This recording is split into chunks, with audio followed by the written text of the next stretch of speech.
All right, afternoon, everyone. We are joined here with Justin Thomas here at the Arnold Palmer Invitational presented by MasterCard. Justin, making your season debut. Just want to start off with how are you feeling and how have you been since we've seen you last fall after surgery? Feeling good. I'm obviously excited to start the season. Been watching a lot of golf, so I'm excited to be playing it in competition for myself this week. There's not much else to say other than that. I'm excited to be back out. What did timeline look like for you, recovery of coming back practicing and picking up clubs? Surgery was November 13th.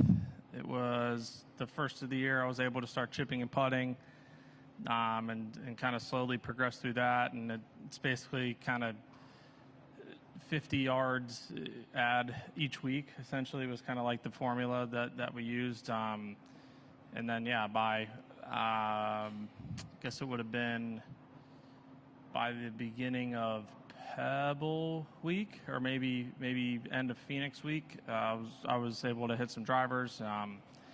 It was just, kind of slowly but surely. It was just more of monitoring how I felt each day. If something felt weird or off the next day, did I do something different the day before? What was it? And really just not trial and error, but kind of trial and error, and just paying attention and listening to everything. But I tried to be very, very diligent and smart and conservative of any kind of timeline of coming back, just because I didn't want this to be an issue, down the road.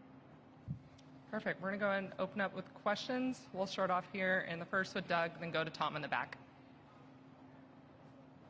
Have you ever felt weird or off during this? Let me clarify. During this recovery, have you had days that something wasn't right? Definitely. Yeah. It's wild. I obviously learned a lot about it. Had plenty of time to read and research and whatnot, both probably good and bad. But it's just my understanding of it. It's anything nerve related is very different in terms of maybe how you feel than just not a basic, but an ACL or a labrum or whatever it may be. It's pretty, the timelines of everybody and probably how they're feeling are very similar. But from my understanding, again, anything nerve related is just very specific depending on the person and how long maybe the nerve was compressed or the nerve had pressure on it. And the doctor, the best way explained it to me is he basically grabbed my arm or my leg and he goes, if I held on to this for 8 months, when I let go, it's going to take longer for your arm to feel normal than if I just did it for 2 minutes or a month.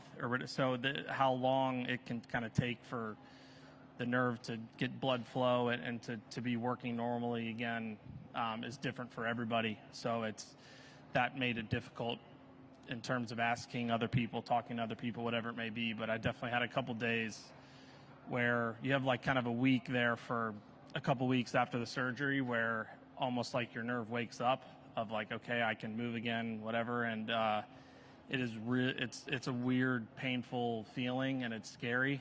I'm sure everybody goes through it. That's had the surgery of, oh my God, what'd I do? I just did something, but I'm doing nothing. So it's not like I did anything particular. It's just a part of the process. But do you feel full go? I do. Yeah. I'm not necessarily going out and doing any, 2-hour-long driver sessions by any means, but I didn't really want to do that before I had surgery, so I definitely don't now. But it's just, in terms of like the ability to go at a drive or whatever it may be, I don't feel like that is a hindrance at all for me. Tom in the left back. Justin, how tough is it not to want to overdo it, not to push yourself? That number one, and number two, what would be a successful week here for you? It's very hard to not overdo it and to press it. I mean, my whole team, trainer Colby and Christy, my physio, who I did my rehab with. I mean, they were incredible, and I owe a lot to them and thank a lot for them. And obviously, surgeon, Dr. Kresge, everybody was great, but it just, my number one thing that I reiterated to everybody is just like, we're not pressing this, we're not pushing it. If it's the timeline is 2 to 4 weeks to start rehab, like, let's start at 4 weeks. If it's, start chipping and putting at 4 to 6 weeks, let's start 6 weeks. Like, it's just golf is a funny sport where we're fortunate that I can play at a very competitive high level until my mid to late 40s, I feel like, and to try to come back a couple events early, just because I love Riviera or just because I love Pebble Beach, it doesn't make sense in terms of over a long career. So it's a lot of patience. Poor Jill, my wife, had a lot of the same conversations with me a lot, but keeping me in a positive frame of mind of kind of sticking to what I'm doing. So it's just a part of it. But in terms of this week and it being a successful week, I got to be realistic. I haven't played a tournament in 6 months.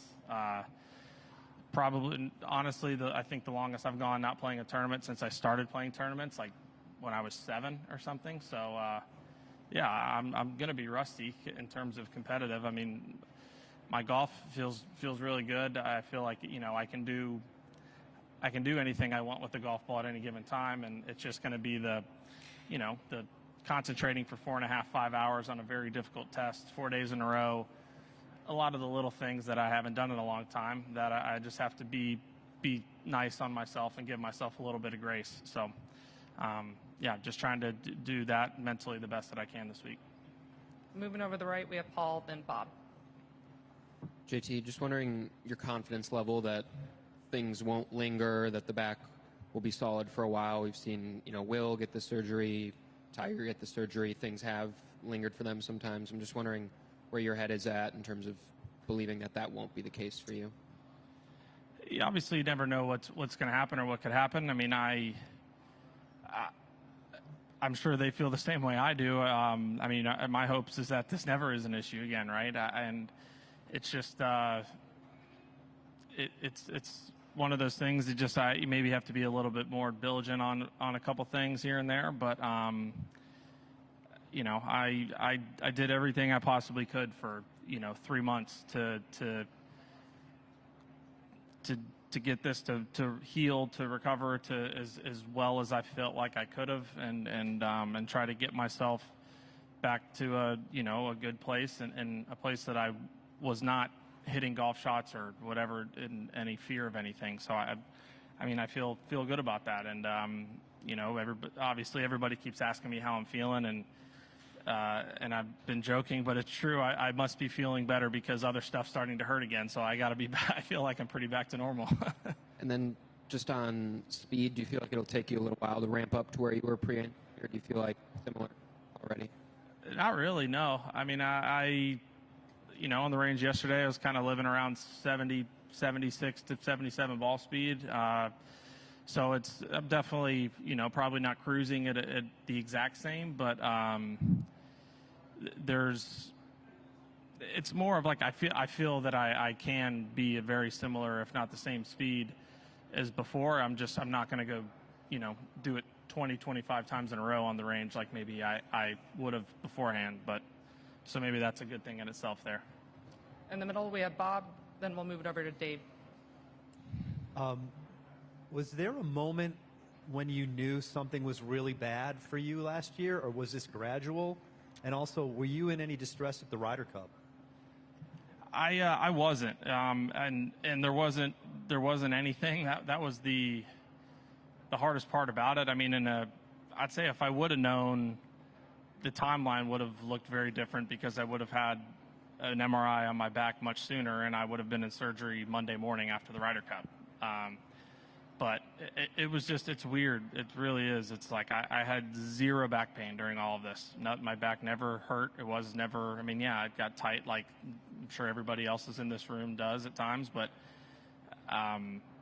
it never hurt. It just was, I felt like my whole right leg was just like I couldn't consistently get it where I wanted. It was like my right hip. I had a very difficult time consistently loading into it on my backswing. I had a hard time building strength on my right leg, my right hip. No matter, I tried we did everything that felt like I could in my end to just not really improve it. And then finally, after taking some time off after the Ryder Cup, it just started to get way more nervy. It was starting to go down my leg more and more, and then that's when it was kind of like, all right, this, anything nerve related, we should probably get an MRI on my back. And it was immediate of no wonder. And by the time surgery happened, I was numb and tingling on the bottom of my foot, kind of thing.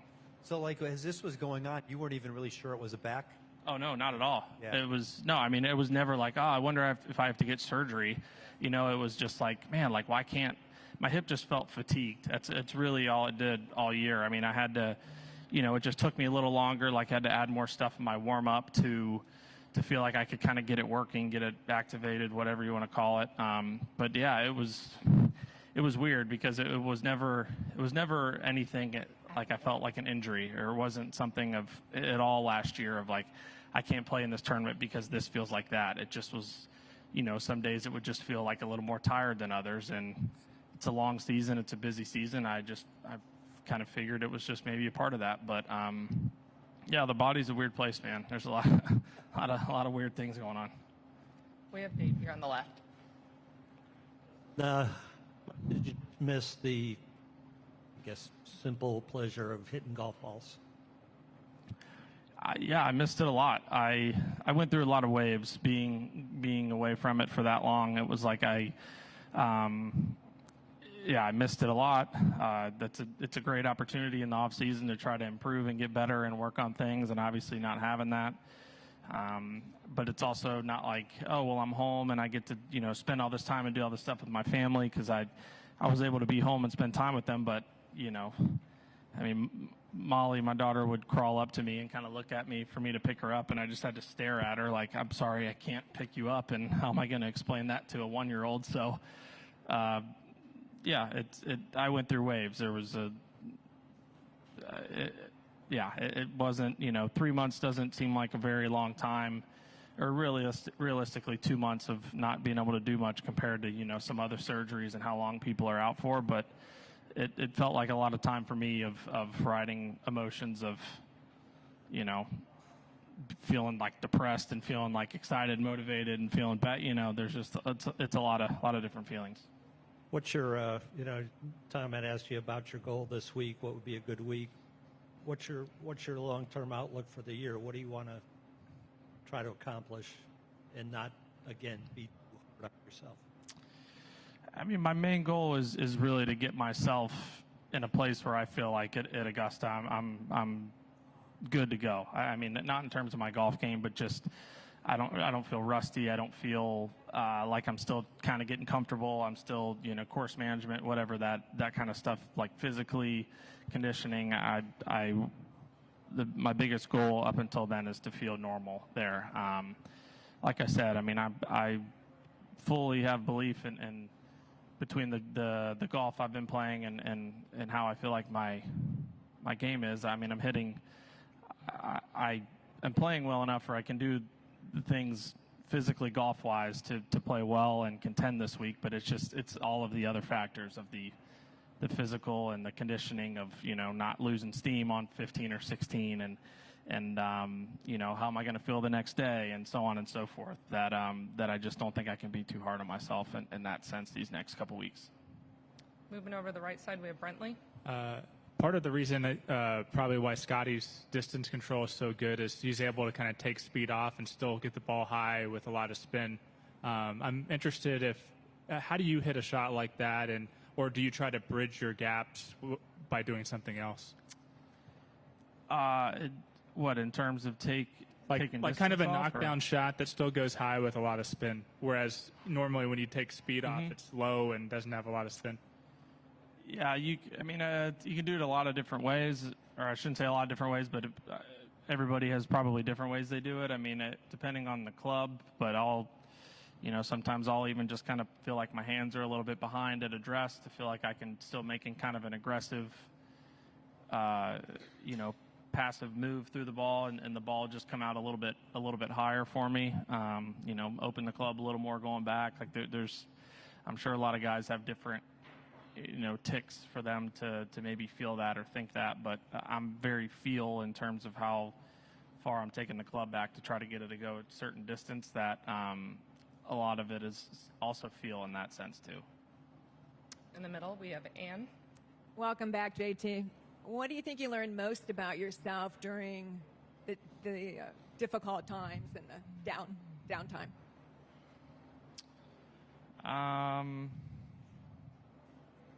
That I'm gonna need a job when I retire. I definitely am not good at doing nothing.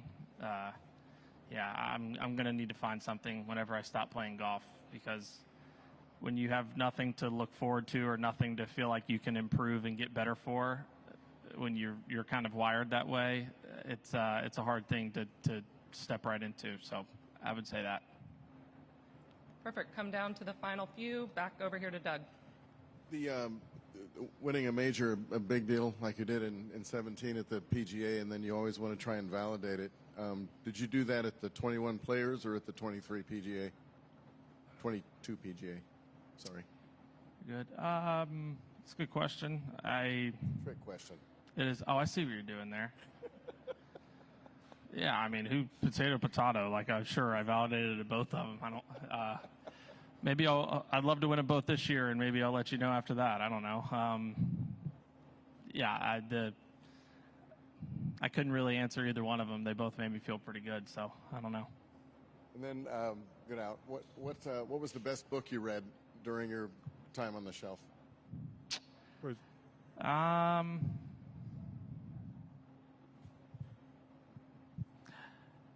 Matthew McConaughey's book Green Lights is pretty good. I really like that one. Although every single person I told about reading it responded with, "You should have listened to it on audio." And I'm just proud of myself that I actually read the book. So, that's about right. I'd say that one. That was the quickest I've ever gone through a book. It was good.